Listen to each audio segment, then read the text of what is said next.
Hey, Arcturus here. Today, we're looking at the Mandalorian Fang Fighter versus Tie Interceptor. This is Lego set 75348. Comes with 957 pieces, and comes with minifigures for the Mandalorian Fleet Commander, the Tie Fighter Pilot, and R2-E6 astromech droid. Let's take a look at the back of the box. It's a pretty nice box art here, mostly just focusing on that Tie Interceptor. Shows a little bit of the interior. Mandalorian, a little action scene, but not a ton of things here on the back. So I will admit I am mostly interested in the Tie Interceptor. The Mandalorian Fang Fighter, not a huge interest to me. Before we continue with the video, if you could like, comment, and subscribe, that would really help me out. On with the video. So I've assembled the Tie Interceptor and Mandalorian Fang Fighter, as well as the minifigures. So we'll start off by taking a closer look at the minifigures. So here we have the Tie Interceptor Pilot. As you can see, there is full printing on the front, both on the legs, giving pouches and some lines for the pants, and then also on the chest with the Tie Pilot suit that you normally see them in, with a nice silver detail, and then also the helmet with the printed Imperial symbol and the slight printing for some of the small details on the front. If we go to the back of the minifigure, we also have some back printing, which is a nice extra little touch.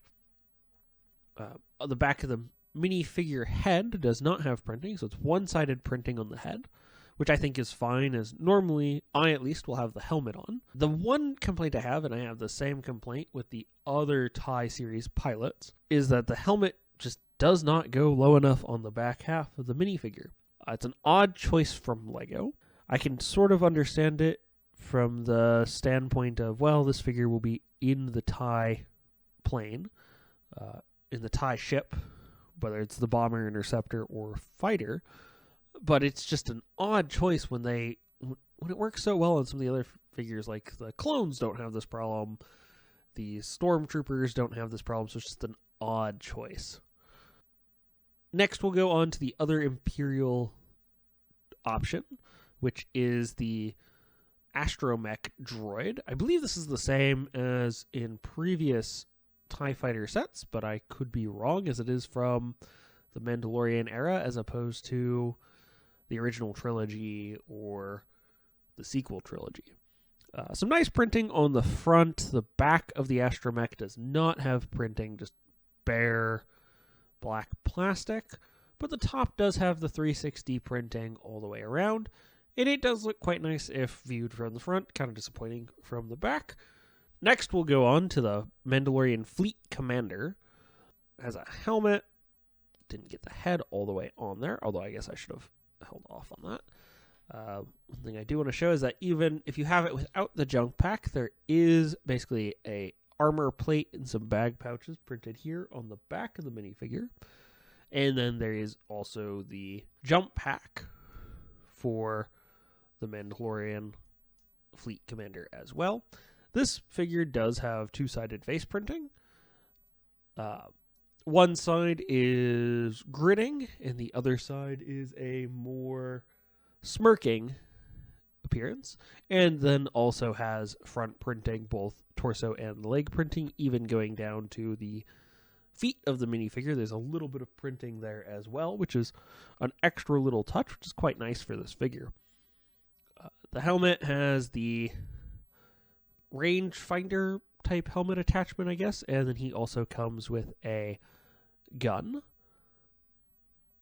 as well, and then he has an extra option of a hairpiece. I think the helmet looks cooler, so I'm going with that, but that hairpiece is there as an option if you had several Mandalorian figures and wanted to differentiate them.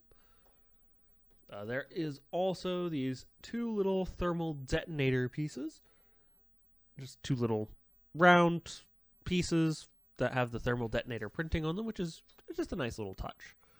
Next, we go on to the Mandalorian. So he has full front printing. Let me adjust his dark saber there.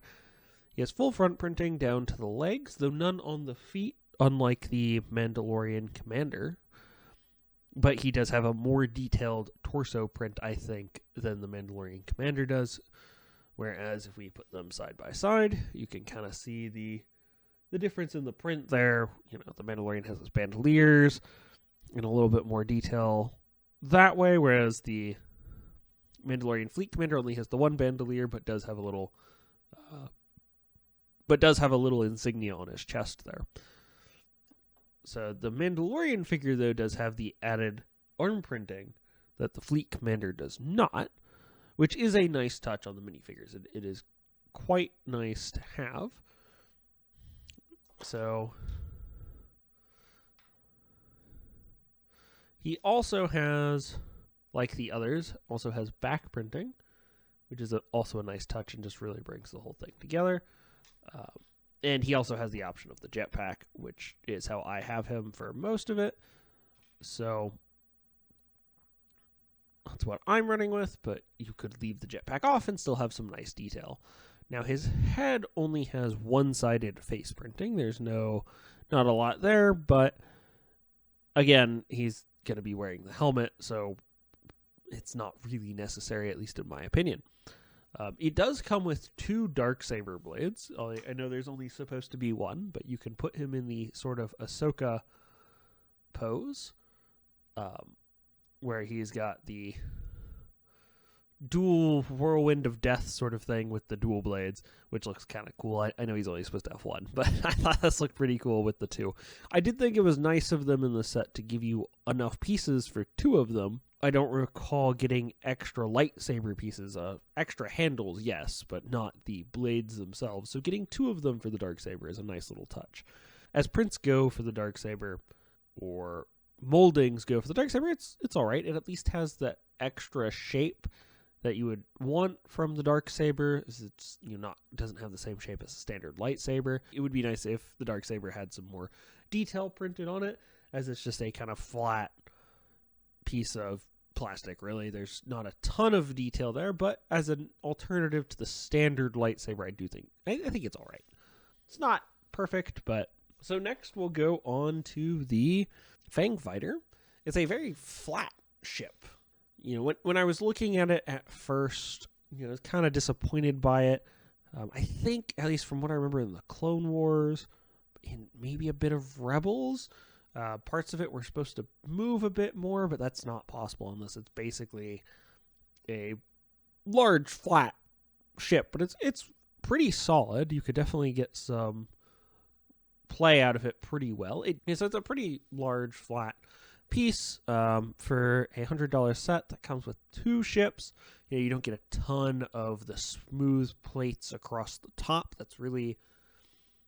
if they were going to stick with this solid plate design, that's really the only way they could go to improve it.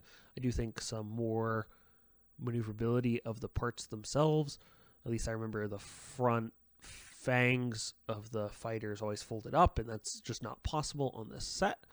You do get 2 ships in the set, so I guess there is that.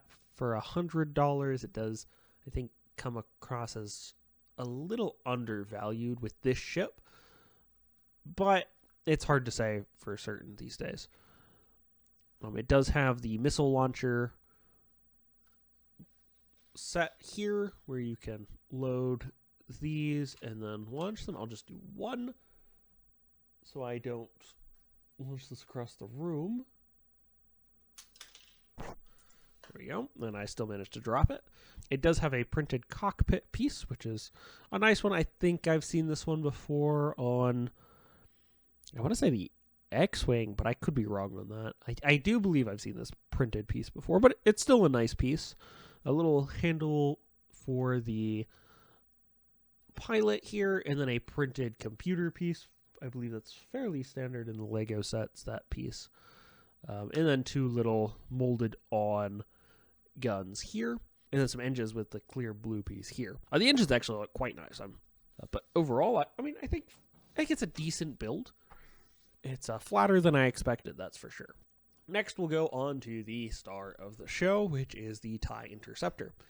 This is really what I picked up the set for, as the only other TIE Interceptors I could find were the old style, where they used the blue bricks instead of the gray, or the UCS set, which was absurdly expensive, and I was not buying.